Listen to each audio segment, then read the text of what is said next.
now we're going to make our marinade and our dressing for our Greek salad. So before I put the dressing together, what I'd like to do is turn on my grill to get it nice and hot. So while we're putting everything together, the grill will be hot. So that's on. So real basic. I mean, it's a real basic dressing, but it's really good. Low fat chicken stock, really good for you. I mean, I love it. I've had this one before. It's really delicious. So what we got there is the low-fat chicken stock. Low-fat chicken stock, red wine vinegar, oregano, a little olive oil. Olive oil is always good. It's one of those good fats. We love it. So in it goes. A little chopped garlic. Chopped garlic is also very good for you, so we're going to get a little more in that. I personally like a little more, but this is good how it is. So you also want to add your sugar, in slowly. You want it to dissolve. So as you're whisking it, slowly put your sugar in. Just give it another whisk for another minute or two. Also, you want to, same thing, put in your black pepper, your coarse black pepper. As you're mixing it, you can slowly add your black pepper till you get it all in like that. Just give it another mix or two after that. Delicious. It looks good already. So what I'm going to do in the meantime is I'm going to separate a little into a separate bowl. The reason why I put it into a separate bowl, this is what we're going to use for basting the chicken. We don't want to have to double dip with the brushes and say, oops, that causes contamination. We don't want contamination, so what we're going to do is we're going to put a little in like this, real simple. We're going to take our chicken then, take our brush, just pick it up, get it a little on the brush. You might want to soak the brush for a second or two just to get some of those herbs in there and those garlics in there. Get that, that flavor really going. So just brush it lightly, real lightly. Our pan should be pretty hot right now. When you're doing your pan, I mean, the best way to really do it is, you're grilling is, you can put a little olive oil. Again, that's some great fats, some great fatty oil, or actually use a cooking spray. The cooking spray actually would probably be a little better because the simple reason is the cooking spray per spray, it's approximately probably, one spray is probably 7 or so calories. So what we're going to do is, I think our pan is nice and hot right now. You're going to put the chicken in at a 45-degree angle. We're going to let that sit for a couple of minutes in there. Let it get some grill marks.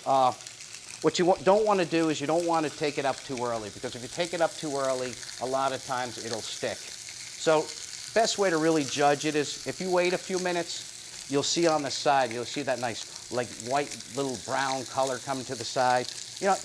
Then you flip it the other way to the 45-degree angle. They'll probably take 3-4 minutes each side. Once you get your nice diamonds, as we spoke about on one side, you turn them over, probably another 3 or 4 minutes. So total, I would say 6-7 minutes, and you got yourself a beautiful piece of chicken. All right, now we're going to put together our ingredients for our Greek salad. The easiest way to really cut romaine lettuce, folks, I know everybody at home has different ways to do it, but the easiest and probably the most correct way to do it is, first what you would do is you'd take off the outer leaves off the outside, throw those away, obviously, disregard them. And what I like to do is kind of roll it down a little bit, folks, and just hold it down, cut down one way, roll it over, cut it down the other way again. Roll it up a little bit, nice and tight. About 1/2-inch pieces or so you're going to cut. Just like this, all the way down. Probably a little more than 3/4, because if you go down any further than that, you start to get a lot of the stalk into your salad. And you really don't want that piece. So what I usually do is throw that piece out then. Ideally when you cut romaine lettuce, you want romaine lettuce so it fits on the fork. You don't want it any bigger than that, because everything should be mouth size. So when you pick it up, your salad, you should be able to eat it with just a fork. So what we're going to do now, folks, is we're going to start putting it and assembling it together. And I'm going to show you exactly how we're going to do this. What we got is we're going to put all our lettuce in the salad bowl. So in the salad bowl it's going to go. Nice vine-ripened tomatoes is going to go into it next. Some nice sliced cucumber. Beautiful, beautiful. Also, what we're going to do is we're going to put some red onion in here, but we're going to cut the red onion up here first. Just cut them about, 1/4 inch or so thick, just so it gives the salad a nice flavor. All right, so we have that there. We have, you know, approximately 3 slices. What we're going to do then is we're going to break it up into our salad mixture. We have all that together. What I do is I usually put the Kalamata olives in last, but these Kalamata olives are also very good for you. They're also, you know, they contain a good fat. So in they go. So we're good with that.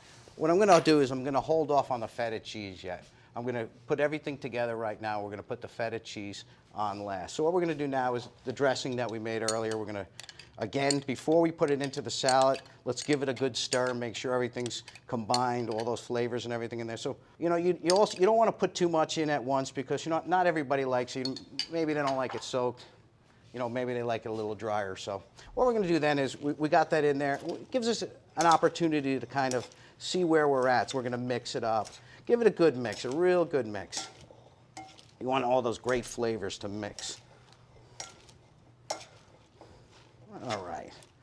Okay, we have all these nice, great, beautiful flavors all mixed together. So what we're going to do is we're going to put it on a plate next. What I like to do is start in the center, folks. The reason why I like to start in the center is kind of this way, if you get any overflow like you see here, you know, you can kind of go like that. It doesn't, it's nice and neat. You want to get maybe a couple of tomatoes in there. You know those beautiful vine-ripened tomatoes. Some of those nice little onion rings on top. All right. And then what I like to do is I like to sprinkle a little feta cheese on top, all right? And also this kind of controls, kind of lets you know, do I need a little more, a little bit less? You know, look at that. Beautiful so far. So we got all that there. So what we're going to do next, folks, is we have some grilled chicken here that, you know, we already have chilled down. So what we're going to do is we're going to put the grilled chicken on it. Here's some grilled chicken. And last but not least, you know what I always like to do, just because when salad sits a little while, it tends to dry out. Just drizzle a little bit around the sides and a little bit on that chicken so that looks nice and moist. So when that gets to the table, oh boy, they're going to love that.